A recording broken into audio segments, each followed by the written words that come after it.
కరీంనగర్ నగరపాలక సంస్థ ఎన్నికల రిజర్వేషన్ల అంశంపై సోషల్ మీడియాలో చక్కర్లు కొడుతున్న నకిలీ జాబితాపై మాజీ మేయర్ యాదగిరి సునీల్ రావు తీవ్రంగా మండిపడ్డారు.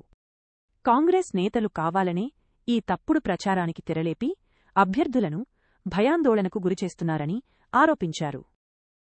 రాజకీయ ప్రయోజనాల కోసం కుట్రలు పన్నడం మానుకోవాలని హితవు పలికారు. ఈ వ్యవహారంపై ప్రభుత్వం సమగ్ర విచారణ జరిపి నకిలీ పోస్టులు సృష్టించిన వారిపై కఠిన చర్యలు తీసుకోవాలని ఆయన డిమాండ్ చేశారు. భారతీయ జనతా పార్టీ అభ్యర్థి మేయర్ ద్వారా తప్పకుండా ఆ కార్యక్రమాలు ముందుకు తీసుకెళ్లడం జరుగుతుంది.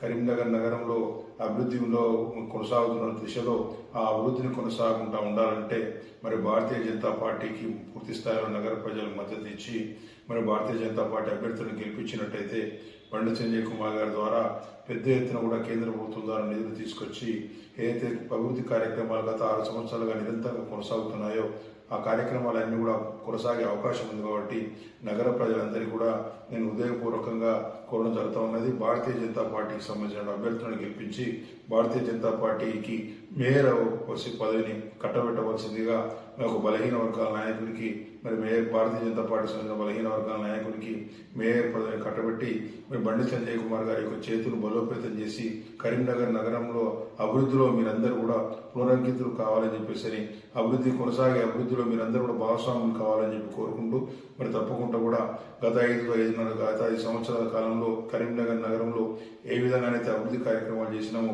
సహకరించిన ప్రతి ఒక్కరికి కూడా హృదయపూర్వకంగా కూడా ధన్యవాదాలు తెలియజేసుకుంటూ తప్పకుండా కూడా కరీంనగర్ మున్సిపల్ కార్పొరేషన్లో అవకాశం వచ్చినట్టయితే పాలకవర్గ సభ్యునిగా ఉంటూ తప్పకుండా కూడా రాబోయే రోజుల్లో కూడా ప్రజాసేవలో పునరంకితం అవుతామని చెప్పి కూడా ఈ సందర్భంగా తెలియజేస్తాం.